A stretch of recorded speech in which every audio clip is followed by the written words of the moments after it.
মুহররম মাসের প্রথম জুমায় উপস্থিত সমাবেত তোলাবা, ফদালা, মুত্তাকুন, মুসল্লুন ভাইয়েরা, আলোচনা শোনারতা, পর্দার অন্তরালে অবস্থানরতা মাতৃতুল্লাহ শ্রদ্ধেয়া মা এবং বোনেরা, আলোচনার প্রারম্ভিকতায় সকলের প্রতি আবারও সালাম নিবেদন করছি।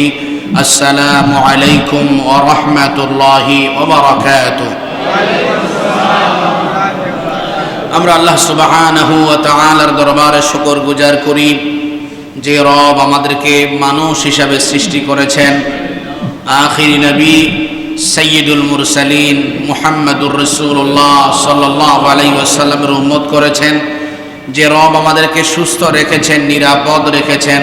ইয়াউমুল জুমার দিনে সকল প্রকার কর্ম ব্যস্ততাকে ফেলে রেখে ইলমে দ্বীন জেনে মুহাম্মদুর রাসূলুল্লাহর আদর্শে নিজের জীবনকে চালাবো, এই আশায় যে রব এলাকায় বসবাসরত আল্লাহ তাআলার গোলামের মধ্য থেকে বাছাই করে স্বল্প কিছু সময়ে পৃথিবীর সর্বশ্রেষ্ঠ জায়গায় জান্নাতের টুকরায় রহমত নাজিলের মার্কাজে যে রব রহমতের ভাগীদার হওয়ার আশায় শামিল করলেন, সে রব্বুল ইজ্জত ওয়াল জালালের দরবারে শুকর গুজার করে হৃদয়ের সবটুকু ভালোবাসাকে একত্রিত করে উচ্চ আওয়াজে বলি আলহামদুলিল্লাহ। দুরুদ ও সালামের লাখ কোটি হাদিয়া পেশ করছি সাইয়্যিদুল আম্বিয়া, সাইয়্যিদুল মুরসালিন, খাতামুন নবিয়্যিন, শফিউল মুযনিবিন সাইয়্যিদুনা মুহাম্মদুর রাসূলুল্লাহ সাল্লাল্লাহু আলাইহি ওয়াসাল্লামের রওজা ধারে যে নবীজির ওসিলা আমরা হেদায়েত পেয়েছি। আল্লাহুম্মা সাল্লি আলাইহি, আল্লাহুম্মা বারিক আলাইহি। প্রিয় দ্বীনী ভাইয়েরা, আমার প্রাণপ্রিয় মুসল্লিগণ, আমরা বর্তমানে যেই মাসের মাঝে আছি, এই মাসটার নাম হলো মুহররম মাস, হিজরি সনের প্রথম মাস। আল্লাহ তাআলা বান্দাকে সৃষ্টি করেছেন, একটা নির্দিষ্ট হায়াত বান্দাকে আল্লাহ তাআলা দিয়েছেন। এই হায়াতটা বান্দা অতিবাহিত করবে। হায়াত অতিবাহিতকালীন সময়ে বান্দা কিভাবে তার বয়স কত বছর হয়েছে এটা নির্ধারণ করবে। এটার জন্য আল্লাহ তাআলা মাস গণনার একটা পদ্ধতি বান্দাকে যেই দিন থেকে সৃষ্টি করেছেন, আসমান জমিন যেই দিন থেকে সৃষ্টি করেছেন, ওই দিন থেকে আল্লাহ মাস গণনারও একটা পদ্ধতি সৃষ্টি করেছেন। সেটা হলো বছর গণনায় বান্দা 12টা মাসকে হিসাব করবে। বছর গণনায় বান্দা কয়টা মাস হিসাব করবে? আমরা এখন কয়টা হিসাব করি? 12টা। কেননা বান্দা যখন হিসাব করতে পারবে তার বয়স কত, এটা দ্বারা তার চাকরির বয়সের একটা সময়সীমা, বালেগ হওয়ার সময়সীমা, বার্ধক্যের একটা সময়সীমা বান্দার কাছে একেবারেই চোখদর্পণের মতো উল্লেখিত হবে। আর এটা দ্বারা বান্দা প্রত্যেকটা মাসের কি সম্মান, কি মর্যাদা এটা জানবে এবং এটা অনুযায়ী বান্দা তার জীবনটাকে সাজাবে। প্রিয় ভাইয়েরা, আপনারা অনেকেই হয়তো জানেন, অনেকে জানেন না। আজকে সালাতুল জুমা আদায়ের পর একটা জানাজা আছে। আমি অলরেডি দেখতে পেয়েছি গোরস্থানে কবর খননের কাজ চলছে। একটু চিন্তা করুন ভাই, যে গোরস্থানের কবর খননের কাজ যারা করছে, একদিন তারাও কি কবরে যাবে না? আমার এবং আপনার জন্য এক টুকরো মাটির ঘর তৈরি হয়ে আছে, সেটার নাম হলো কবর। সেটার নাম কি? এখান থেকে কেউ নিস্তার পাবে না। প্রিয় ভাইয়েরা, এই পৃথিবীতে আল্লাহ তাআলা মানুষদেরকে পাঠিয়েছেন, আল্লাহ তাআলার খলিফা করে পাঠিয়েছেন। আল্লাহ তাআলা মানুষদেরকে মাটি থেকে সৃষ্টি করেছেন, আবার এই মাটির মাঝেই আল্লাহ বান্দাকে আবার পৌঁছিয়ে দেবেন। মাটি থেকে সৃষ্টি হয়েছেন আপনি, এই জমিন আপনি মাটির উপরেই বসবাস করছেন। বছর গুনে গুনে এক একটা বছর করে করে আপনার হায়াত থেকে অনেকগুলো সময় অতিবাহিত হয়ে গিয়েছে। আজকে 1444 হিজরি, 1444 হিজরি আজকে নতুন বছর সূচনা হয়েছে। নতুন বছরের প্রথম জুমা মুহররম মাস। এই মুহররম মাস আল্লাহ তাআলার কাছে সম্মানিত মাস। আল্লাহ তাআলা বান্দাকে বছর গণনায় 12টা মাস দিয়েছেন। 12টা মাস থেকে 4টা মাসকে আল্লাহ অতীব সম্মানিত করেছেন। যেন সম্মানিত মাসগুলোতে বান্দা নিজে গুনাহ করে নিজের প্রতি যেন কোনো প্রকার জুলুম না করে। তাহলে বছর গণনা আল্লাহ মাস দিলেন 12টা মাস চলে গেলে আপনার বয়স থেকে একটা হায়াত বছর অতিবাহিত হয়ে যায়। এক একটা বছর করে করে গনে গনে অনেকের বয়স 60, 65, 70, 80, 90, অনেকেই 16, 17, 18, 20, 32 হয়ে গিয়েছে। তাহলে প্রত্যেকটা বছরের মাঝে আপনার কাছে সম্মানিত মাসগুলা 4টা মাস আসছে। এই মাসের মধ্য থেকে একটা সম্মানিত মাস হলো মুহররম মাস। আল্লাহ তাআলা বলছেন সূরাতুত তাওবা এর 36 নং আয়াত, ইন্না ইদ্দাতাশ শুহুরি ইনদাল্লাহি 12 শাহরান ফি কিতাবিল্লাহ ইয়াওমা খালাকাস সামাওয়াতি ওয়াল আরদি মিনহা আরবাআতুন হুরুম যালিকাদ-দীনুল কাইয়্যিম ফালা তাযলিমু ফীহিন্না আনফুসাকুম। আল্লাহ তাআলা বলছেন, আমি আল্লাহ তাআলা আমার এই কিতাবের মাঝে নির্দিষ্ট করে লিখে দিয়েছি, যেই দিন আমি আসমান এবং জমিন সৃষ্টি করেছিলাম ওই দিনেই বছর গণনায় 12টা মাসকে আমি নির্ধারণ করেছি। 4টা মাসকে অতীব সম্মানিত করেছি। এটাই আমার ফয়সালা। 4টা মাস সম্মানিত, 12টা মাসের মধ্য থেকে ও আমার বান্দা বান্দিরা, যেই মাসগুলা তোমার কাছে সম্মানিত, তুমি হায়াতে আসো, ফালা তাযলিমু ফীহিন্না আনফুসাকুম, ওই মাসের মাঝে গুনাহ করে নিজের প্রতি নিজে কোনো জুলুম করো না। কার কথা? কার কথা? এই আয়াতের ব্যাখ্যায় হযরত আব্দুল্লাহ ইবনে আব্বাস রাদিয়াল্লাহু আনহু, আব্দুল্লাহ ইবনে আব্বাস রাদিয়াল্লাহু আনহু অসম্ভব মেধাবী ছিলেন। রাসূল করিম সাল্লাল্লাহু আলাইহি সাল্লাম মক্কা থেকে মদিনায় হিজরতের 3 বছর আগে জন্ম নিয়েছিলেন। নবীর আপন চাচা নবীজি ওনার তাহানি করেছেন। রাসূল করিম সাল্লাল্লাহু আলাইহি সাল্লাম যেই দিন ইন্তেকাল করেন ওই সময় ওনার বয়স ছিল মাত্র 13 বছর। এত অল্প বয়স থাকার পরে অসম্ভব মেধাবী ছিলেন। নবীর সাহাবীরা কোনো প্রশ্ন করলে এমন কোন প্রশ্ন ছিল না যে প্রশ্নের উত্তর আব্দুল্লাহ ইবনে আব্বাসের কাছে ছিল না। এত বড় মেধাবী, রাইসুল মুফাসসিরিন, সব মুফাসসিরদের মাথার মুকুট আব্দুল্লাহ ইবনে আব্বাস রাদিয়াল্লাহু আনহু এই আয়াতের তাফসীর করেছেন। মুহররম মাসের মাঝে বান্দাকে আল্লাহ বলেছেন ফালা তাযলিমু ফীহিন্না আনফুসাকুম, এই মাসের মাঝে জুলুম করে নিজেকে নিজে ধ্বংস করে দিও না। এই আয়াতের ব্যাখ্যা হলো, এই মাসের মাঝে গুনাহ করলে, গুনাহ তো গুনাহই, কিন্তু এই মাসের মাঝে গুনাহ করলে এটা ভয়াবহ আকারে পরিণত হয়। এই মাসের মাঝে বান্দা যখন নেক আমল করে, অল্প আমলে আল্লাহ বহু বহু গুণে সওয়াব দিয়ে দেয়। তাহলে মুহররম মাস সম্মানিত মাস। এই মাস কেমন মাস? এই মাসের 2 নম্বর সম্মান হলো, এই মাসকে আল্লাহ নিজের মাস বলেছেন। আল্লাহ বলেছেন মুহররম মাসটা হলো আমি আল্লাহর মাস।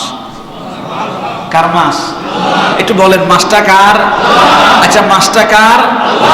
আল্লাহর মাস, মুহররম মাস। আপনি এখন যে মাসের মাঝে আছেন, আচ্ছা বাকি 11টা মাস কি আল্লাহর না? কথা কয় না আল্লাহর না? এক বাপের 10 সন্তান আছে আর কি। এখন পোলা যেটা একটু দেখতে শুনতে সুন্দর, হ্যাঁ, পড়ালেখায় ভালো, ভালো একটা অবস্থানে গেছে, কোথাও সাক্ষাৎ হলে জানেন অমুক ছেলেটা আমার, অমুক ছেলেটা কার? বাপে গর্ব করি বলে কি বলে না? বলে। তাহলে বাকি 9 ছেলে কি উনার না? উনারই ছেলে, কিন্তু এই ছেলেটাকে স্পেশাল কি লাগে? মায়া লাগে, ভালো লাগে, এই জন্য বলে কি ছেলেটা আমার। ছেলেটা কি? ঠিক তো বাকি 11টা মাসও আল্লাহর, বাকি 11 মাসের মালিকও আল্লাহ, কিন্তু মুহররম মাস আল্লাহর কাছে এত প্রিয় মাস। আল্লাহর হাবিব সাল্লাল্লাহু আলাইহি সাল্লাম বলেন, আল্লাহ তাআলা এই মাসকে নিজের মাস হিসাবে স্বীকৃতি দিয়েছে। হাদিস শরীফে উল্লেখ করা হয়েছে, নবীর সাহাবী হযরত আবু যর গিফারি রাদিয়াল্লাহু আনহু হাদিস বর্ণনা করেন।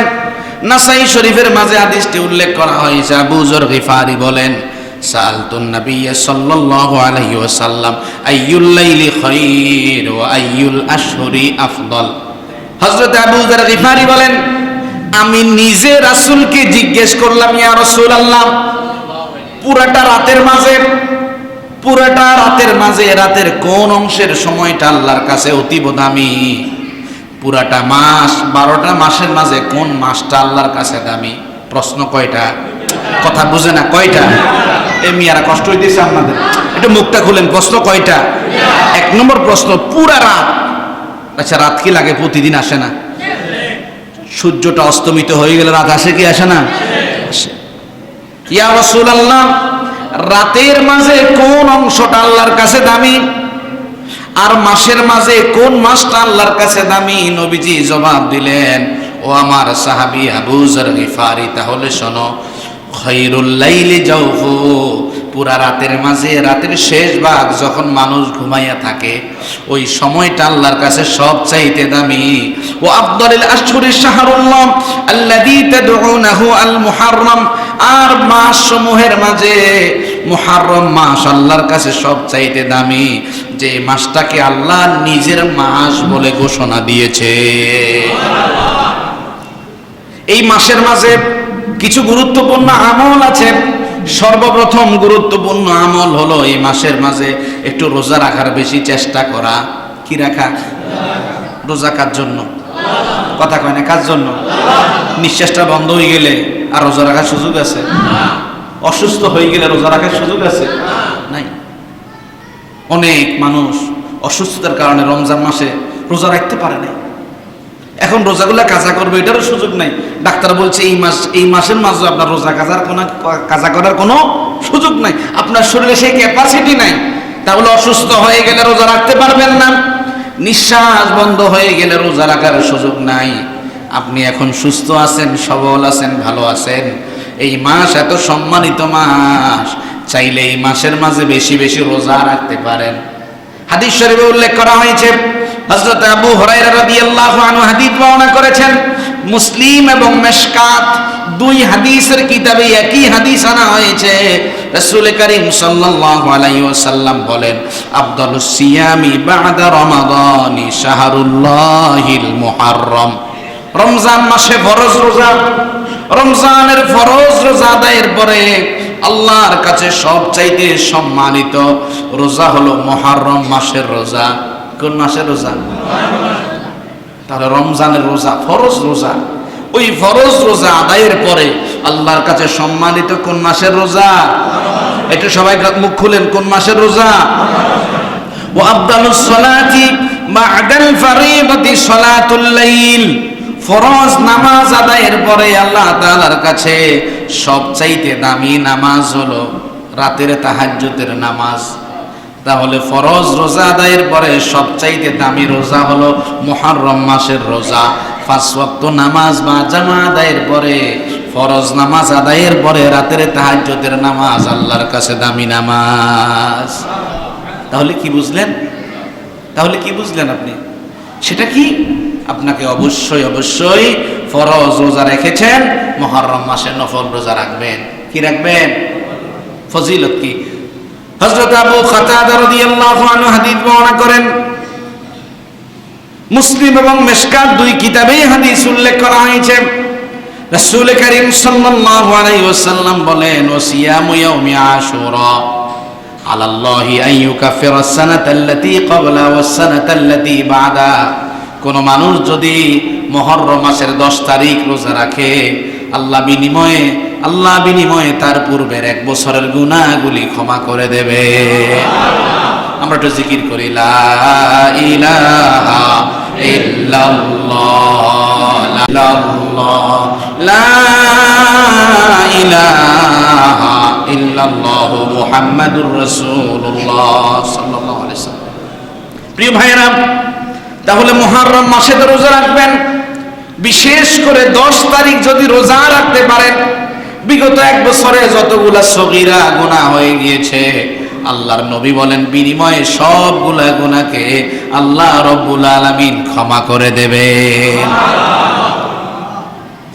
অন্য হাদিসে উল্লেখ করা হয়েছে, হযরত আব্দুল্লাহ ইবনে আব্বাস রাদিয়াল্লাহু আনহু হাদিস বর্ণনা করেন, সহিহ বুখারী এবং মুসলিম দুই কিতাবে একই হাদিস এসেছে।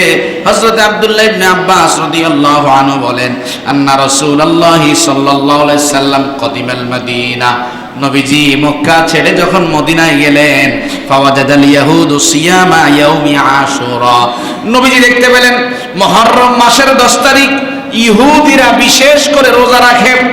নবীজি তাদেরকে জিজ্ঞেস করলেন, মা হাদাল ইয়াউমাল্লাযী তাসুমুন, ইহুদিরা তোমরা এই দিনে কেন বিশেষ করে রোজা রাখো? তারা জবাব দিল, হাযা ইয়াউমুন আযীম, মুহাম্মদ তুমি জানোনি এই দিনটা আমাদের কাছে খুব মর্যাদার দিন। সুবহানাল্লাহ, বাড়ি থেকে এই দিনটা আমাদের কাছে কিসের দিন? খুব মর্যাদার দিন। নবীজি বললেন, কেন মর্যাদার? এই দিনটা কেন তোমাদের কাছে মর্যাদার কারণ একটু শুনি বলো তো। তারা জবাব দিল, আনজাল্লাহু ফীহি মূসা ওয়া কওমা ওয়া গররাকা ফিরআউনা ওয়া কওমা, আল্লাহ এই দিনে মুহররমের এই 10 তারিখের দিনে আল্লাহ ফেরাউনকে পানিতে চুবিয়ে মেরেছেন, মূসা নবীকে উদ্ধার করেছে।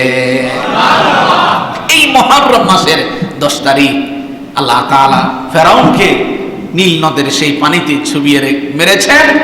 পুরো জাতির জন্য আল্লাহ দৃষ্টান্ত রেখেছেন, আল্লাহর সাথে যারা গাদ্দারি করে, নবীর উম্মতের প্রতি, নবীর প্রতি যারা জুলুম করে, আমি তাদেরকে পানিতে চুবিয়ে চিরজনমের মতো মমি করে পৃথিবীতে রাখতে পারি। তারা জবাব দিল, ফাসামাহু মূসা শুকরা, যেহেতু মূসা আলাইহিস সালাতু ওয়াস সালাম ফেরাউনের জুলুম থেকে মুক্তি পেয়েছিলেন, উম্মত এবং নবী উভয় রোজা রেখেছিলেন এই দিনে, এই জন্য আমরা এই মুহররমের 10 তারিখ ইহুদি হয়ে রোজা রাখি।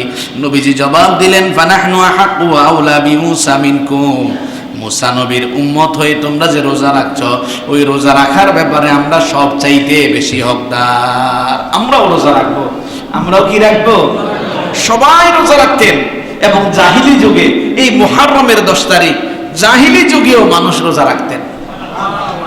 হাদিস শরীফ উল্লেখ করা হয়েছে, হযরত আয়েশা রাদিয়াল্লাহু আনহা হাদিস বর্ণনা করেন, সহিহ বুখারী এবং মুসলিম দুই কিতাবে হাদিস এসেছে। মা আয়েশা রাদিয়াল্লাহু আনহা বলেন, কানা ইয়াউমু আশুরা ইয়াওমান তাসুমুহু কুরাইশুন ফিল জাহিলিয়া, জাহিলি যুগে কুরাইশরা এই মুহররমের 10 তারিখ রোজা রাখতেন, আশুরার রোজা। ওয়া কানা রাসূলুল্লাহ সাল্লাল্লাহু আলাইহি সাল্লাম ইয়াসুমু, মুহাম্মাদুর রাসূলুল্লাহ এই 10 মুহররমের দিনের রোজা রাখতেন। ফালাম্মা কদিমাল মাদিনা সামা ওয়া আমারা বিসিয়ামে, নবীজি যখন মদিনাতুল মুনাওয়ারায় আসলেন, মুহররমের 10 তারিখ নবীজি নিজেও রোজা রাখলেন, সাহাবায়ে কেরামকে বললেন তোমরাও রোজা রাখো। ফালাম্মা ফুরিদা রমাদান, যখন রমাদানের রোজাকে আল্লাহ ফরজ করে দিলেন, নবীজি এবার এই মুহররমের রোজাকে নফল করে দিলেন। মান শাআ সামা ওয়া মান শাআ তারাকা, তোমরা চাইলে মুহররমের 10 তারিখ রোজা রাখতে পারো, অনেক ফজিলত আছে। যদি কেউ অসুস্থ থাকে, কষ্ট হয়, চাইলে রোজা ছেড়েও দিতে পারো। তার মানে বোঝা গেল রমাদানের রোজা ফরজ হওয়ার আগে সবাই একসাথে মুহররমের 10 তারিখ ফরজ মনে করে রোজা আদায় করত। নবীর সাহাবীরা মুহররমের 10 তারিখ কত আনন্দ নিয়ে রোজা রাখত। আজকে মসজিদে অনেক ছোট্ট ছোট্ট বাচ্চারা এসেছে, নাবালক বাচ্চা, তাদের উপরে রোজা ফরজ হয় নাই। এদের চাইতেও নবীর জমানায় আরো অনেক ছোট বাচ্চা যারা ছিল, মা এবং বাবা রোজা রেখেছে, সন্তানকেও রোজা রাখাতো। সন্তান ক্ষুধায় কাতর হয়, ছোট বাচ্চা যেহেতু কান্না করবে, মায়েরা নিজেরা নিজেদের চামড়া দিয়ে, কাপড় দিয়ে, চুল দিয়ে, সুতা দিয়ে পুতুল বানাতো। বাচ্চা যখন ক্ষুধার তাড়নায় কান্না করত, বাচ্চার হাতে খেলনা তুলে দিত। এভাবে করে করে সন্ধ্যা ঘনিয়ে যাওয়া পর্যন্ত বাচ্চাকে রোজা অবস্থায় রাখতো। কি দিনের প্র্যাকটিস, খেয়াল করছেন? মাও রোজা রাখছে, বাবাও রোজা রাখছে, এবং কলিজার টুকরা ছোট্ট সন্তানটাকেও রোজা রাখাচ্ছে। বাচ্চা যদি কান্না করে, এই জন্য খেলনা বানিয়ে দিচ্ছে, যেন বাচ্চা খেলাধুলা করতে করতে রোজা রাখার সময়টা যেন কি হয়ে যায়, অতিবাহিত হয়ে যায়। হাদিস শরীফে উল্লেখ করা হয়েছে, হযরত রাবিআ বিনতে মুআওয়াজ রাদিয়াল্লাহু আনহা হাদিস বর্ণনা করেছেন, সহিহ বুখারী শরীফের হাদিস। তিনি বললেন, আরসালান রাসূলুল্লাহ সাল্লাল্লাহু আলাইহি ওয়াসাল্লাম গাদাতা আশুরা ইলা কুরাল আনসার, মুহররমের 10 তারিখ, যে 10 তারিখ আগামী শুক্রবার হবে, কি বার? এই মুহররমের 10 তারিখে সকাল বেলায় রাসূল করিম সাল্লাল্লাহু আলাইহি ওয়াসাল্লাম একজন গোশকের ব্যবস্থা করতেন। ওই গোশক মদিনার অলিতে গলিতে এই এলান করতেন, মান আসবাহা মুফতিরা ফালিউতিম্মা বাকিয়া, যে মানুষটা সকালবেলায় ঘুম থেকে উঠে কিছু খেয়ে ফেলেছ, ওই মানুষটার প্রতি নবীজির এলান হলো আর কিছু খেও না, রোজা রেখে দাও। ওমান আসবাহা সাইমা ফালিউসিম, আর যে ব্যক্তি সকালবেলায় কিছু খাও নাই, সারাদিন আর কিছুই খেও না, রোজাটা রেখে দাও। হযরত রাবিয়া রাদিয়াল্লাহু আনহা তিনি বলছেন, একজন মা তিনি বলছেন, ফাকুন্না নাসুমু বাদা ওয়া নাসুমু সিবিয়ানানা, আমি রাবিয়া নিজে একজন মা, আমি নিজে রোজা রাখতাম এবং আমার কলিজার টুকরা ছোট্ট সন্তানটাকেও রোজা রাখাতাম। ওয়া নাজআলা লাহুমুল লুবা মিনাল আইনি, পশুর পশম দিয়া আমার এই ছোট্ট সন্তানের জন্য আমি খেলনা বানাতাম। ফাইদা বাকা আহাদুহুম আলা তাআমি আতাইনাহু যালিকা হাত্তা ইয়াকুনু ইনদাল ইফতার, আমার সন্তান যখন ছোট্ট মানুষ ক্ষুধায় কাতর হয়ে কান্না করত খাবারের জন্য, আমি সন্তানকে সে বানিয়ে দেওয়া খেলনাটা দিতাম। বান্দা খেলতে খেলতে এক পর্যায়ে ইফতারের সময় ঘনিয়ে যেত। ও ভাই, এই হাদিস থেকে একজন মা কি এই শিক্ষা নিতে পারে না? একজন বাবা কি শিক্ষা নিতে পারে না? আজকে আপনি বাবা, মসজিদের প্রথম কাতারের মুসল্লি, আপনার ছেলে নামাজ পড়ে না, আপনি তাবলিগ জামাতে গিয়ে সময় দেন, আপনার ছেলেটাকে তাবলিগ জামাতের সাথে সংযুক্ত করছেন না, আপনার ছেলে মাদক আসক্ত হয়ে গিয়েছে, কোনোভাবে নিয়ন্ত্রণ করতে পারছেন না। কেন? এর অন্যতম কারণ আপনি সন্তানকে শৈশবে যেভাবে প্রতিপালনের দরকার ছিল আপনি সেভাবে প্রতিপালন করতে ব্যর্থ হয়েছেন। কি হয়েছেন? ব্যর্থ হয়েছে। এই হাদিস আমাদেরকে শিক্ষা দেয় যে আমি আমার সন্তানকে ছোটবেলা থেকে দ্বীনের তালিম তারবিয়ত দেব ইনশাআল্লাহ। তাহলে আমরা কি বললাম? এই মুহররম মাস আল্লাহর কাছে সম্মানিত মাস, এই মাসের মাঝে আমরা বেশি বেশি রোজা রাখবো, বিশেষ করে মুহররমের 10 তারিখ রোজা রাখবো তো ইনশাআল্লাহ। বৃহস্পতিবার সাহারি খাবেন, শুক্রবার কি রাখবেন? রোজা রাখবেন, পারা যাবে তো ইনশাআল্লাহ। এখন আসেন, এই মুহররম মাসের কিছু শিক্ষা আছে। 1 নম্বর শিক্ষা, আত-তাফাক্কুরু লি হায়াতিনা, এই জীবনটা নিয়ে একটু চিন্তা করা দরকার। একটা বছর আপনার কাছ থেকে চলে গেল, যে হিজরি সন শুরু হয়েছে, সেই হিজরি সন থেকে শুরু হয়ে আজকে 1444 হিজরি চলছে। 1443টা বছর অতিবাহিত হয়ে গিয়েছে রাসূল করিম সাল্লাল্লাহু আলাইহি সাল্লামের জমানা থেকে এই পর্যন্ত। আপনি একদিন এই পৃথিবী থেকে চলে যাবেন, কত মানুষ এই সময় চলে গিয়েছে, একটু কল্পনা করেছেন? তাহলে আপনাকে আপনার এই জীবনটা নিয়ে ভাবা লাগবে। একটু বলুন তো, এই জীবনটা কে দিয়েছেন? আল্লাহ। বলেন না, কে দিয়েছেন? আল্লাহ। আচ্ছা, জীবন কি আপনার বাপ মা দিতে পারেন? না। এই জীবনটা কি টাকা দিয়ে কোনোদিন রক্ষা করা যায়? না। ও ভাই, যদি টাকা দিয়ে জীবনটা রক্ষা করা যাইতো, এই দেশের কোনো মন্ত্রী, এই দেশের কোনো রাজা বাদশাহ, কোনো কোটিপতি মারা যাইতো? না। কিন্তু টাকা দিয়ে যদি জীবন পাওয়া যায়, তাহলে মানুষ তার জীবনের সব দিয়ে বাঁচার চেষ্টা। এটা বাস্তব ঘটনা শোনাই। আমার মসজিদের মুয়াজ্জিন, তার বড় ভাই লিভার সিরোসিস হয়েছে। ডাক্তার বলেছে আপনি যদি চিকিৎসা করাতে চান আপনাকে ইন্ডিয়ায় যাওয়া লাগবে, চেন্নাই যাওয়া লাগবে, মোটামুটি আপনার চিকিৎসার খরচ 70 থেকে 75 লক্ষ টাকা যাবে। একটু খেয়াল করেন, 70 থেকে 75 লক্ষ টাকা এই চিকিৎসার জন্য ব্যয় হবে। আমার মুয়াজ্জিন আমাকে বললেন, হুজুর আমার ভাইকে যখন এই কথা বলা হলো, আমার ভাই বললেন তার জীবনে অর্জিত যত সম্পদ আছে সে সব বিক্রি করে দেবে, কিন্তু সে বাঁচতে চায়। পৃথিবী থেকে কেউ মরতে চায় না, কেউ মরতে চায় না। 75 লক্ষ টাকা জোগাড় করতে গেলে তার জাগতিক জীবনের এই পর্যন্ত যত উপার্জন করেছে কিছুই থাকবে না। সে সুস্থ হবে এটা নিশ্চয়তা আছে? তাহলে কি বুঝলেন ভাই? একজন মানুষ এই পৃথিবীতে এসেছে, নিজের ইচ্ছায় আসতে পারে নাই, আবার এই পৃথিবী থেকে চলে যাবে, নিজের ইচ্ছায়ও চলে যেতে পারবে না। কিন্তু এরই মাঝে যখন সে অসুস্থ হয়ে যায়, শরীরের একটা পার্টস যখন দুর্বল হয়ে যায়, চিকিৎসার জন্য কোটি টাকা লাগলেও সব বিক্রি করে দিয়ে সে বাঁচতে চায়। সুতরাং বোঝা গেল আমাদের এই জীবনটা নিয়ে একটু চিন্তা করা উচিত। এক সময় দাড়ি পাকে নাই, দাড়ি সবগুলা কালো ছিল, আস্তে আস্তে সবগুলা দাঁড়ি পাকা হওয়া শুরু করলো। এক সময় চোখের দৃষ্টিশক্তি অনেক ভালো ছিল, এখন চশমা ছাড়া দূরের লেখাগুলি পড়া যায় না। এক সময় দাঁত অনেক মজবুত ছিল, কিন্তু এখন দাঁতের গোড়া অনেক নড়বড় হয়। এক সময় দাঁড়িয়ে নামাজ পড়তে কষ্ট হতো না, এখন দাঁড়িয়ে নামাজ পড়া যায় না। এক সময় প্রস্রাব ঘন্টার পর ঘন্টা ধরে রাখা যেত, এখন ওযু করে এসে মসজিদে নামাজ পড়তে গেলে প্রস্রাব ঝরতে থাকে।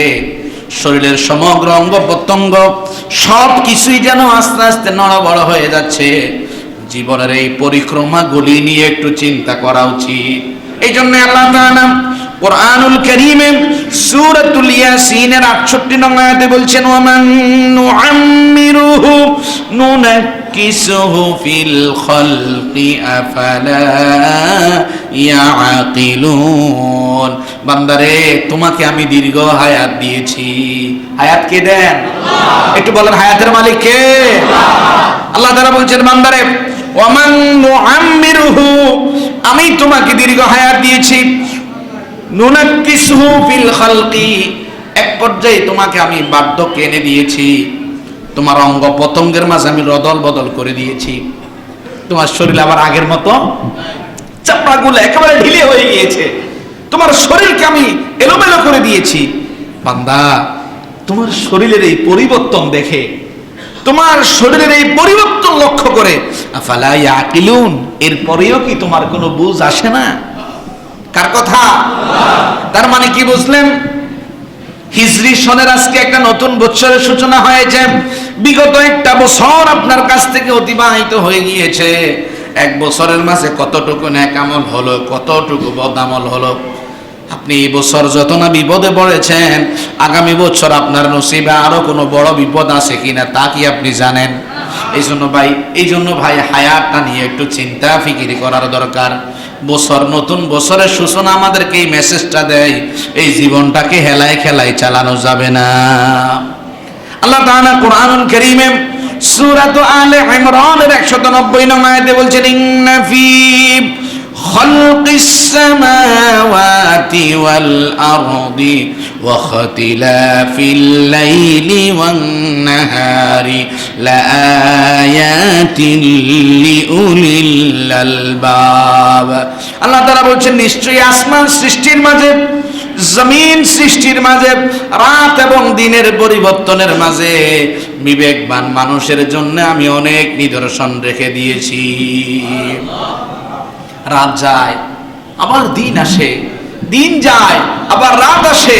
এই বিশাল আকাশের তলদেশে আপনি বসবাস করছেন, বিস্তীর্ণ জমিনে আপনি দাম্ভিকতার সাথে জীবন অতিবাহিত করছেন। যেই মালিক আপনাকে চলার মতো শক্তি দিয়েছেন, সেই মালিককে ডাকার কি আপনার প্রয়োজন নেই?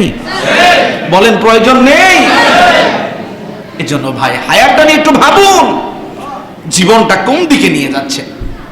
আজকে জীবন খেলাধুলায়, রং তামাশায়, মাস্তি এবং আড্ডায় পরিণত হয়েছে। আপনি যে রবের পক্ষ থেকে এসেছেন, যে রব আপনাকে পৃথিবীতে খলিফা করেছেন, আপনি কি কখনো সেই রবের দায়িত্ব যথাযথ পালন করেছেন? একটু নিজেকে নিজে জিজ্ঞেস করুন, আপনি কি সেই রবের ডিউটি যথাযথ পালন করছেন? ও প্রিয় ভাই, পৃথিবীর জাগতিক নিয়মে কোন গোলাম যদি মালিকের শ্রম যথাযথ আদায় না করে, কোন ব্যক্তি যদি কোম্পানিতে ডিউটির টাইমটা যথাযথ পালন না করে, কোম্পানির পরিষদের উপরস্থ ব্যক্তিবর্গ তার বেতন বন্ধ করে দেয়। গোলাম যদি মালিকের দায়িত্ব যথাযথ পালন না করে, হাতের সামনে থেকে খাবারের প্লেটটা মালিক গোলাম থেকে ছিনিয়ে নেয়। যেই মালিক আপনাকে এই পৃথিবীতে পাঠিয়েছেন, আপনার জন্য রিজিক বরাদ্দ করে দিয়েছেন, যে মালিক আপনি গুনাহ করার পরে আপনাকে রিজিক দেন, অন্যায় অপরাধ করার পরেও রিজিক দেন, দুনিয়ার জাগতিক নিয়ম অনুযায়ী যদি মালিক আপনার কাছ থেকে রিজিক কেড়ে নিতেন, এই জমিনে কোনো মানুষ তার রবের কাছ থেকে রিজিক খুঁজে পেত না। প্রত্যেকটা মানুষ যখন সকালবেলায় ঘুম থেকে ওঠে, সে দুই শ্রেণীর মানুষে পরিণত হয়। হয় সে নিজেকে আল্লাহর কাছে সমর্পণ করে, নতুবা নিজেকে শয়তানের কাছে সমর্পণ করে। কয় শ্রেণীর মানুষ? আজকে সকালবেলা সবাই ঘুম থেকে উঠছেন না ভাই? একটু বলেন না ভাই, ঘুম থেকে উঠছেন না? আপনি ঘুম থেকে উঠে নিজেকে সাপোর্ট করেছেন কার কাছে? সমর্পণ করেছেন কার কাছে? আল্লাহর কাছে। এটা প্রমাণ হবে কখন? যখন আপনি মসজিদের মুয়াজ্জিনের হাইয়া আলাস সালাহ, হাইয়া আলাল ফালাহ এই আহ্বান আপনি শোনার পরে যদি ঘুম থেকে সব ছেড়ে দিয়ে ওযু করে মসজিদে এসে নামাজ আদায় করতে পারেন, এটা দ্বারা প্রতীয়মান হবে আপনি সকালবেলায় নিজেকে আল্লাহর কাছে সমর্পণ করেছেন। এবার কি হিসাব করেন? হাদিস শরীফে উল্লেখ করা হয়েছে, হযরত আবি মালিক আল আশআরী রাদিয়াল্লাহু আনহু হাদিস বর্ণনা করেছেন, মুসলিম শরীফের হাদিস। রাসূল করিম সাল্লাল্লাহু আলাইহি সাল্লাম বলেন, কুল্লুন নাস ইয়াগুদু ফায়াবাইউ নাফসাহু ফামুতিকুহা আও মুবিকুহা। প্রত্যেকটা মানুষ সকাল করে, প্রত্যেকটা মানুষ সকালে ঘুম থেকে ওঠে। কেউ ঘুম থেকে উঠে মসজিদে ফজরে আসে, কেউ ঘুম থেকে উঠে অফিস করতে যায়। নবীজি বলছেন, ঘুম থেকে ওঠার পরে মানুষ দুই ধরনের হয়।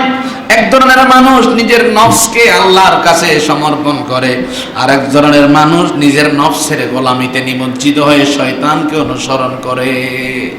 তাহলে আজকে সকালবেলায় আপনি কোন শ্রেণীভুক্ত হয়েছেন, এটা আপনি এবার নিজের সাথে নিজে একটু মিলিয়ে একটু প্রমাণ সহকারে একটু বোঝার চেষ্টা করেন। হায়, আজকের দিনটা বুঝি আমি শয়তানকে দিয়ে দিলাম, আজকের দিনটা বুঝি আমার রবের কাছে সমর্পণ করতে পারলাম না। জুমার দিনে মসজিদে যত মুসল্লি হয়, সালাতুল ফজরে তত মুসল্লি হয়? কথা বলেন, হয়? তাহলে আপনি ঘুম থেকে 10টা বাজে উঠে 9টা বাজে উঠে আপনি যদি বলেন না আমি আল্লাহর কাছে নিজেকে সমর্পণ করলাম, আপনার দাবিতে আপনি কি সত্যবাদী না মিথ্যাবাদী? কথা বুঝে না লাগে, সত্যবাদী না মিথ্যাবাদী? তাহলে সকালবেলায় আপনি আল্লাহর কাছে নিজেকে সমর্পণ করার অর্থ হলো সালাতুল ফজর জামাতে আদায় করা। সালাতুল ফজর জামাতে। 2 নম্বর শিক্ষা হলো আহাম্মিয়াতুশ শুকর, আল্লাহর নিয়ামতের শুকরগুজার করা। মুসা নবী দীর্ঘদিন ফেরাউনের নির্যাতনে নিষ্পেষিত ছিলেন। ফেরাউন দুনিয়ার জাগতিক রাজা বাদশাহের মতো ক্ষমতার মসনদে যখন উঠেছিল, এত বেশি ক্ষমতার মোহে অন্ধ হয়ে গিয়েছিল, সে নিজেকে খোদা দাবি করেছিল এবং জনপদের মানুষেরা তার ভয়ে এত ভীত সন্ত্রস্ত ছিল, সে সব জনপদের মানুষগুলোকে সামনে ডেকে এনে বলে, আনা রব্বুকুমুল আ'লা, আমি সবচেয়ে বড় খোদা। জনপদের মানুষ এই কথার প্রতিবাদ করার কারো শক্তি ছিল না যে তুমি রাজা বাদশাহ হতে পারো, ক্ষমতাসীন হতে পারো, কোনোদিন তুমি খোদা হতে। এই প্রতিবাদ করার শক্তি মানুষ হারিয়ে ফেলেছিল। ক্ষমতা তার কম ছিল না বেশি ছিল? কত বেশি ক্ষমতাশালী হলে, কত বেশি পাওয়ার থাকলে নিজেকে খোদা বলতে পারে। আল্লাহ তাআলা মুসা আলাইহিস সালাতু ওয়াস সালামকে যেখানে পাঠালেন, মুসা আলাইহিস সালাতু ওয়াস সালামকে আল্লাহ তাআলা ওহী করলেন, ইযহাব ইলা ফিরআউনা ইন্নাহু তাগা। মুসা, তুমি ফেরাউনের কাছে যাও, ফেরাউন অতিমাত্রিক সীমা লঙ্ঘন করছে, তাকে তুমি দ্বীনের দাওয়াত দাও, হয়তো তোমার দাওয়াত পেয়ে সে পরিবর্তন হতে পারে। মুসা নবী দাওয়াত দিলেন, ফেরাউন দাওয়াত গ্রহণ করলেন না, বরং মুসা নবী এবং তার অনুসারীদেরকে হত্যা করার জন্য পরিকল্পনা করলেন। মুসা নবীকে হত্যা করা হবে, ওনার জনপদকে ধ্বংস করে দেওয়া হবে। এই মর্মে যখন ফয়সালা হয়ে গেল, আল্লাহ তাআলা নির্দেশ দিলেন, মুসা তুমি জনপদ ত্যাগ করে চলে যাও। মুসা নবী তার সাথীদেরকে নিয়ে যখন জনপদ ত্যাগ করে চলে যাচ্ছেন, রাতের গভীরে ফেরাউন সংবাদ পেয়ে গেল, পিছন থেকে পশ্চাৎ ধাবন করলো। যেতে যেতে যখন সমুদ্রের সামনে চলে গেল, উম্মত নবী মুসাকে বললেন, মুসা যাওয়ার মতো তো আর কোনো রাস্তা নাই, সামনে দড়িয়ে ছাড়া, কোনো পানি ছাড়া কোনো প্রকার পথ নাই, যাবো এরকম কোনো জাহাজও ঘাটের মাঝে নাই। আল্লাহর নবী মুসা, আমরা তো ধরা পড়ে গেলাম। আল্লাহ তাআলা মুসা নবীকে ওহী করলেন, মুসা রে তুমি টেনশন করো না, তোমার হাতের মাঝে যেই জান্নাতি লাঠি আমি দিয়েছি, লাঠি দিয়ে দড়িয়াতে তুমি আঘাত করে দাও। মুসা নবী আঘাত করলেন, উম্মত স্বচক্ষে নবীর মুআজিজা দেখতে পেলেন, পুরা দরিয়ার মাঝখানে আল্লাহ কুদরতি রাস্তা তৈরি করে দিলেন। মুসা নবী তার উম্মতকে সাথে নিয়ে দরিয়া অতিক্রম করে যখন পার হয়ে গেলেন, পিছন থেকে তার রাজবর্গে ফেরাউনের সদস্যরা, ফেরাউন স্বয়ং নিজেই মুসা নবীকে পশ্চাৎ ধাবন করতে লাগলেন। দেখলেন তারা পার হয়ে যাচ্ছে, চিন্তা করলেন একটু দ্রুত বেগে গেলে ধরা যাবে। দ্রুত বেগে গিয়ে ধরার জন্য যখন দরিয়ার মাঝে সেই মুসা নবীর যাওয়ার রাস্তা দিয়ে যখন রওনা শুরু করে দিলেন, আল্লাহ তাআলা সাথে সাথে দরিয়াকে নির্দেশ দিলেন, দরিয়া আর দেরি নয়, জালেমকে পানিতে চুবিয়ে মার। আল্লাহ তাআলা বলছেন, ওয়া ইযা নাজ্জাইনাকুম মিন আলি ফিরআউনা ইয়াসুমুনাকুম সুআল আযাব ইউযাব্বিহুনা আবনাআকুম ওয়া ইস্তাহয়ুনা নিসাআকুম ওয়া ফি যালিকুম বালাউম মির রাব্বিকুম আযীম। আল্লাহ তাআলা বলছেন মুসা নবীর উম্মতরা স্মরণ করো ওই সময়ের কথা যখন আমি ফেরাউনের কবল থেকে তোমাদেরকে মুক্ত করেছিলাম, যে জালেম তোমাদেরকে অতীব যন্ত্রণা দিয়ে কষ্ট দিচ্ছিল। কেমন যন্ত্রণা? কোন মায়ের সন্তানের গর্ভে যখন কোন মায়ের সন্তান যখন মায়ের গর্ভে আসতো, মায়ের সামনে সন্তানকে ছেলে হলে জবে করে দিত, মেয়ে হলে জীবিত রাখতো। এরকম কঠিন পরীক্ষা তোমাদের সামনে দিয়ে যাচ্ছিল। কার কথা? কথাটা কার? আল্লাহ তাআলা বলছেন কিভাবে আমি তাদেরকে দমন করলাম। وَإِذْ فَرَقْنَا بِكُمُ الْبَحْرَ فَأَنْجَيْنَاكُمْ وَأَغْرَقْنَا آلَ فِرْعَوْنَ وَأَنْتُمْ تَنظُرُونَ। মুসা নবীর উম্মতেরা শোনো, তোমরা স্বচক্ষে দেখেছিলে আমি পুরা দরিয়াকে দুই ভাগ করে দিয়েছিলাম। দরিয়ার মধ্য দিয়ে যখন রাস্তা হয়ে গেল, তোমরা যখন পার হয়ে যাচ্ছিলে, ফেরাউন পিছন থেকে তোমাদেরকে তাড়া করেছিল। দরিয়ার মাঝখানে যখন সে এসে পড়লো, আমি আল্লাহ তাআলা তাকে সাথে সাথে পানিতে চুবিয়ে হত্যা করেছি। তাহলে কি বুঝলেন? এইটাই এখান থেকে বোঝা যায়, আল্লাহ যখন বান্দাকে বিপদ থেকে মুক্তি দান করেন, বান্দাকে শুকরগুজার করতে হয়। কার শুকরগুজার? আল্লাহ, আপনি আমাকে বিপদ দিয়েছিলেন। আল্লাহর পক্ষ থেকে সবগুলা বিপদ কিন্তু নিয়ামত। সবগুলা বিপদ কি? আচ্ছা একটা জিনিস চিন্তা করেন, গত বুধবারে আমাদের মাদ্রাসায় সায়েন্সের যিনি শিক্ষক, উনি আমাকে আমাদের শিক্ষক রুমে শিক্ষকদেরকে বললেন, আচ্ছা স্যার বলেন তো, যে এই পৃথিবীতে যে করোনা মহামারী এসেছিল, এই করোনা মহামারী আমাদের কি উপকার করলো? তো উনি আবার আলেম না, জেনারেল শিক্ষিত মানুষ। আমি বললাম, স্যার আপনি তো সায়েন্স নিয়ে অনেক গবেষণা করেন, একটু আমাদেরকে বিষয়টা বুঝিয়ে বলেন, আসলে কি উপকার করোনা মহামারী করলো? তখন তিনি বললেন, দেখেন, যদি এই পৃথিবীতে যদি বর্জ্য পরিষ্কার আমরা না করতাম, কিছুদিন আগে কোরবানি গেল না, কোরবানির পশুর ময়লা আবর্জনা ছিল না, সিটি কর্পোরেশনের লোকেরা এসে পরিষ্কার করেছে কি করে নাই? কোথাও ময়লা থাকলে সরকারি প্রশাসনের লোক এসে যারা দায়িত্বে অবহেলা করেছে তাদেরকে শাস্তির সম্মুখীন করেছে কি করে নাই? কেন? এই বর্জ্য ময়লাগুলো থাকলে মশা হবে, এই মশা যখন সৃষ্টি বেশি হবে, মানুষকে যখন কামড় দিবে, মানুষ অসুস্থ হবে, সেখান থেকে মানুষের বিভিন্ন ধরনের ডেঙ্গু হতে পারে, বিভিন্ন ধরনের বড় বড় রোগ শরীরে সংক্রামিত হতে পারে।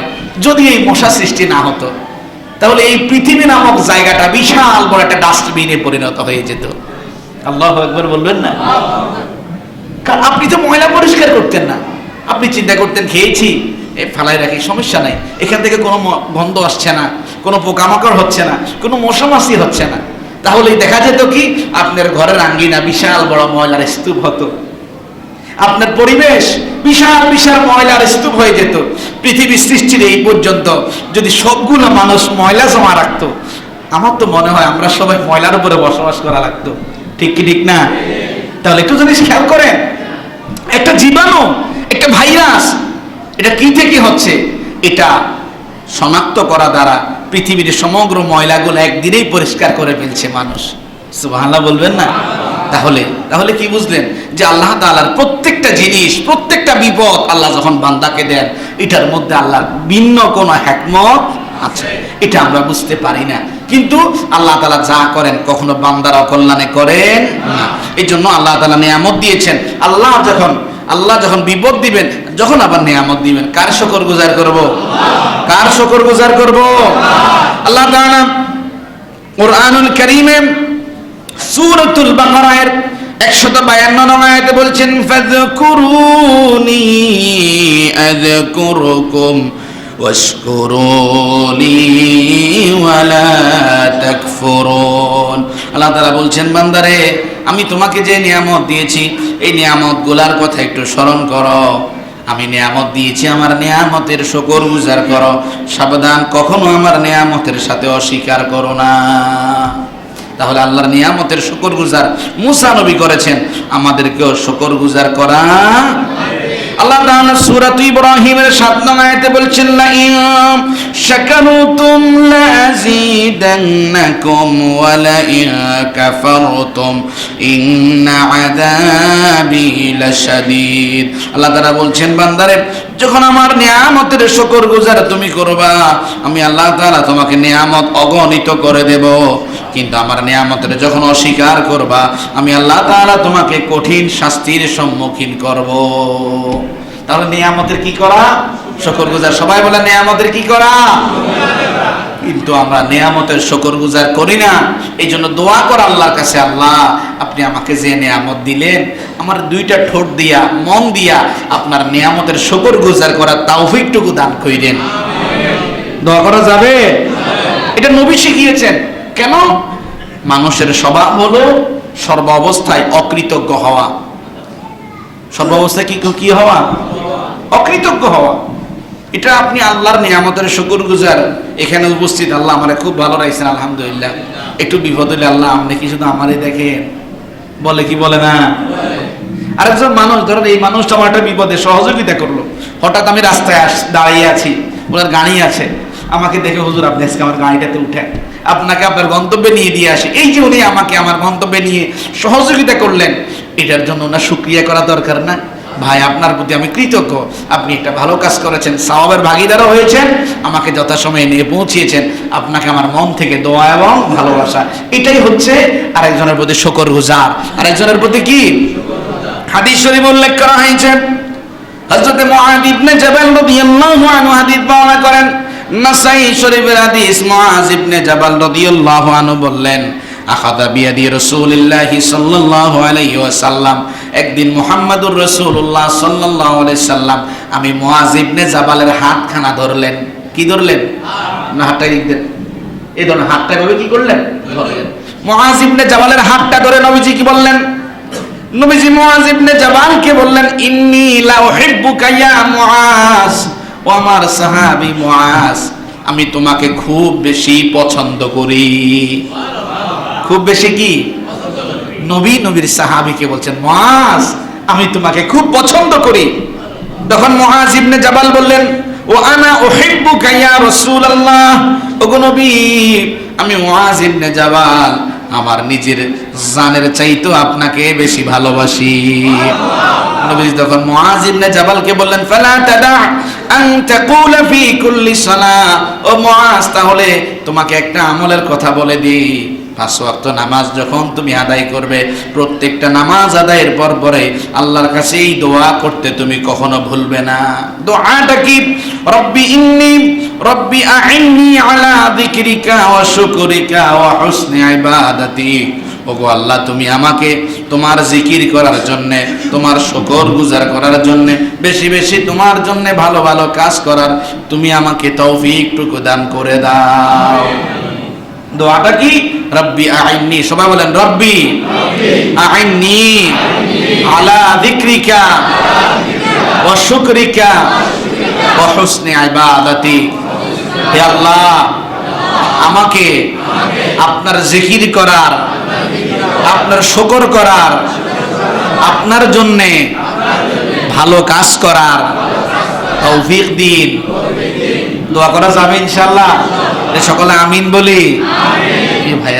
প্রিয় ভাইয়েরা, কেননা আপনি এই দোয়া করা দ্বারা আল্লাহর কাছে কোন দিন না কোন দিন আপনার দোয়া যদি কবুল হয়ে যায়, তাহলে আল্লাহ আপনাকে আল্লাহর স্মরণ করারও তৌফিক দিবেন, শুকরগুজারেরও তৌফিক দিবেন, বেশি বেশি নেক আমল করারও তৌফিক দান করবেন। আল্লাহ তৌফিক দিন, সকলে বলি আমিন। ও ভাই, নিয়ামতের শুকর না করলে নিয়ামত কেড়ে নেওয়া হয়। ভাই, নিয়ামতের শুকর না করলে নিয়ামত কি হয়? কেন আজকে আমরা নিয়ামতের শুকর গুজার নিয়ে একটি দৃষ্টান্ত উপস্থাপন করব। এই কথা বলার পরে আমাদের আলোচনা শেষ করব ইনশাআল্লাহ। সহিহ বুখারীর বর্ণনা, খুব মনোযোগ, সহিহ বুখারীর বর্ণনা। হযরতে আবু হুরায়রা রাদিয়াল্লাহু আনহু হাদিস বর্ণনা করেন, রাসূল করিম সাল্লাল্লাহু আলাইহি ওয়াসাল্লাম বলেন, ইন্না সালাসাতা ফি বনি ইসরাঈল, বনি ইসরাঈলের মাঝে তিনজন ব্যক্তি ছিলেন। আবরাস, একজন কুষ্ঠরোগী, ও আকরা, একজন টাকওয়ালা, ও আমা, আরেকজন অন্ধ। মানুষ কয়জন? একটু গাল খুলেন, কয়জন? এ মিয়া মুখটা খুলেন না, কয়জন? মানুষ হলো তিনজন। তিনজন থেকে আল্লাহর পরীক্ষা হচ্ছে। এই পরীক্ষার দৃষ্টান্ত মুহাম্মাদুর রাসূলুল্লাহ সাল্লাল্লাহু আলাইহি ওয়াসাল্লাম নবুয়তের জবানে উম্মতকে শোনাচ্ছে। এই মানুষগুলা কি নবীর যুগের না নবীর আগের? কথা কয় না, কোন যুগের? বনি ইসরাঈল, নবীর আগের যুগের, অনেক যুগের।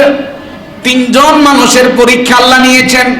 আল্লাহ নবীর উম্মতকে এই দৃষ্টান্ত এই জন্যই শুনিয়েছেন যেন নবীর উম্মতেরা এই তিনজন মানুষের পরীক্ষা থেকে শিক্ষা নিতে পারে।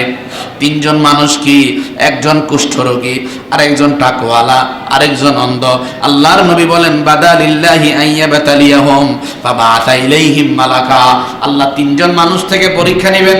এই জন্য তিনজন মানুষের সামনে মানবীয় সুরতে একজন ফেরেশতাকে পাঠিয়ে দিলেন। ফেরেশতা এসে সর্বপ্রথম কুষ্ঠরোগীর কাছে আসলেন, এসে বললেন, আইয়ু শাইইন আহাব্বু ইলাইক, কুষ্ঠরোগী তোমার কাছে কোন জিনিসটা বেশি ভালো লাগে? কুষ্ঠরোগী জবাবে বলল, আমি কুষ্ঠ রোগে আক্রান্ত হওয়ার কারণে মানুষ আমাকে অপছন্দ করে। আমার কাছে রোগটা সুস্থ হওয়াটাই সবচেয়ে বড় পছন্দের কারণ। আল্লাহর নবী বলেন, ফামাসাহাহু, সাথে সাথে রহমতের ফেরেশতা তার গায়ের মাঝে হাত বুলিয়ে দিলেন। সাথে সাথে আল্লাহ কুষ্ঠরোগীর রোগটাকে জনমের মতো দূর করে দিলেন। নবীজি বলছেন, সাথে সাথে ওই মানব রূপের ফেরেশতা জিজ্ঞাসা করলেন, আইয়ুল মালি আহাব্বু ইলাইক, ও আল্লাহর বান্দা, আল্লাহ তো তোমাকে সুস্থ করে দিয়েছেন, আমি তোমার গায়ে হাত বুলিয়ে দিয়েছি। ও বান্দা, তোমার কাছে আর কোন দৌলতটা সবচাইতে বেশি ভালো লাগে? কুষ্ঠরোগী জবাব দিল, আলিবিল, আমার কাছে উট বেশি বেশি পছন্দ।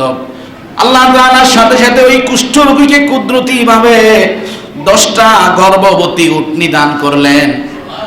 ওই মানুষটা উটনিগুলা নিয়ে বসবাস করলেন।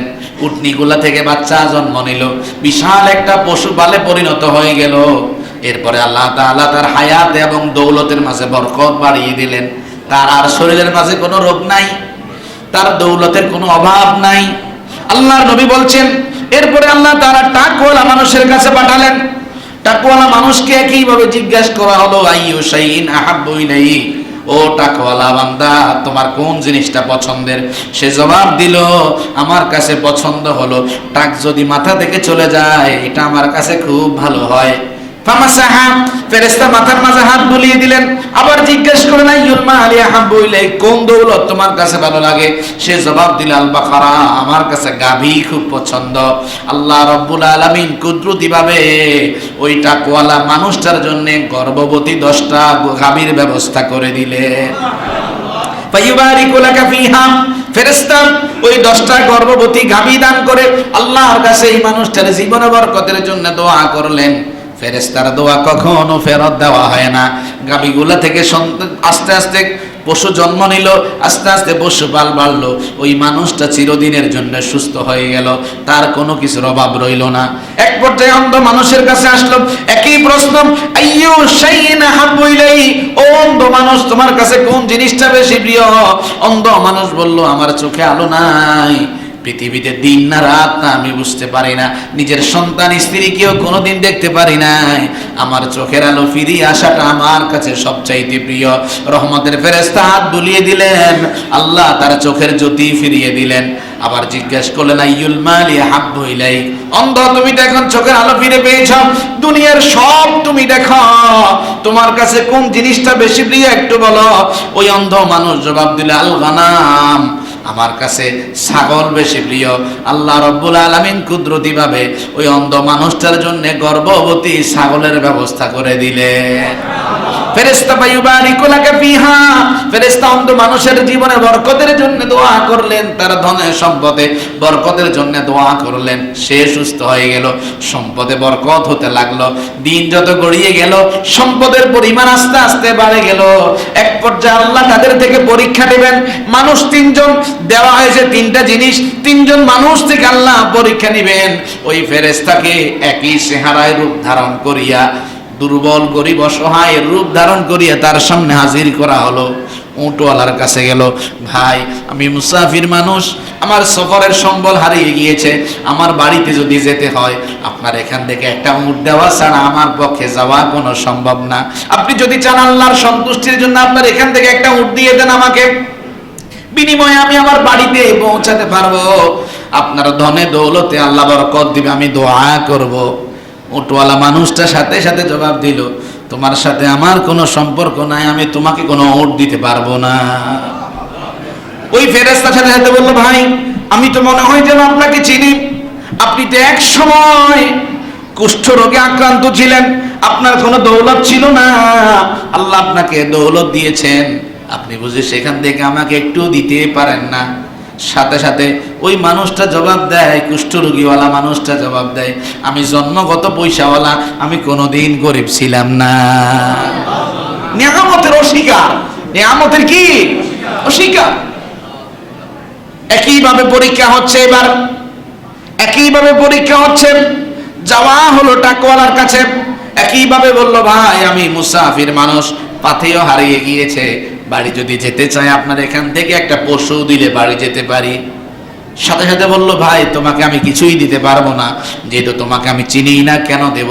সাথে সাথে ফেরেশতা বলল, ভাই আমি তো আপনাকে চিনি, আপনার এক সময় কিছুই ছিল না, আপনি টাকওয়ালা ছিলেন, আল্লাহ তাআলা আপনার সম্পদে বরকত দান করেছেন, আল্লাহর নামে আপনার কাছে কিছু চাইছি, আমাকে একটু সহযোগিতা করুন, আমি বাড়িতে যেতে পারবো। সাথে সাথে ওই মানুষটা, টাকাওয়ালা মানুষটা বলে, ভাই জন্মগত বংশগত আমি পয়সাওয়ালা মানুষ, কোনোদিন আমার কোনো রোগ ছিল না, আমি তোমাকে দিতে পারবো না। অস্বীকার, নিয়ামতের অস্বীকার।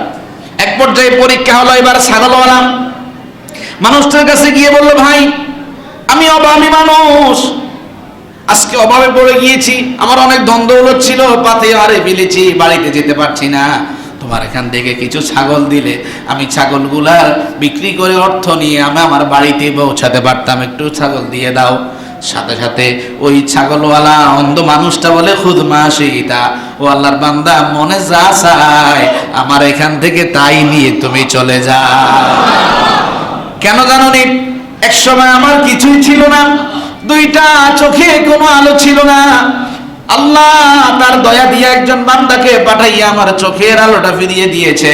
আমার কোনো দৌলত ছিল না, আল্লাহ আমাকে এই দৌলত গুলা দিয়েছে। আজকে তুমি আল্লাহর নামে আমার কাছে চেয়েছ, কোনো বাধা নাই, মনে যা চাই তা নিয়ে চলে যা। ওই মানবরূপী ফেরেশতা জবাব দেয়, রাদিয়াল্লাহু আনকা ওয়া সাখিতা আলা সাহিবিকা, ও আল্লাহর বান্দা অন্ধ মানুষ শোনো, তোমাদের তিনজন মানুষকে তিনটা দৌলত দেওয়া হয়েছে, একজনকে উট দেওয়া হয়েছিল, আরেকজনকে গাভী দেওয়া হয়েছিল, তোমাকে ছাগল দেওয়া হয়েছে। দুই বান্দার প্রতি আল্লাহ ক্রোধান্বিত হয়েছে, তাদের জীবনটা আবার আগের মতো করে দিয়েছেন। আল্লাহ তোমার পরীক্ষায় তোমাকে সফল করেছেন এবং তোমাকে দৌলত আরো বাড়িয়ে দিয়েছেন। আমার কোনো দৌলত লাগবে না, আমার কোনো সম্পদ লাগবে না, আমি তো মানুষে না, আমি আল্লাহর ফেরেশতা। তোমাদের পরীক্ষা হয়েছে, তিনজনের পরীক্ষায় তুমি অন্ধ মানুষ উত্তীর্ণ হয়েছ। এই জন্য নিয়ামতের শুকরগুজার, মানুষকে দেওয়া, নিজে যা কামাই করলেন সব নিজের পকেটে না নেওয়া, নিজের আব্বা আম্মাকে খরচ বরচ দেওয়া, নিজের পরিবার পরিজনের খোঁজ নেওয়া, গরিব আত্মীয় স্বজনের খবর নেওয়া, রাস্তায় অসহায় মানুষ তাকে দেখাশোনা করা, কোনো অভাবী মানুষ আপনার কাছে হাত বাড়িয়েছেন, নিজে সহযোগিতা করতে না পারলেও যেখানে গিয়ে সহযোগিতা পাবে সেখানের দিকে ধাবিত করা। আল্লাহ আমাদেরকে এই মুহররম মাসের গুরুত্ব মাহাত্ম্য বুঝে আমল করা তৌফিক দিন, সকলে বলি আমিন।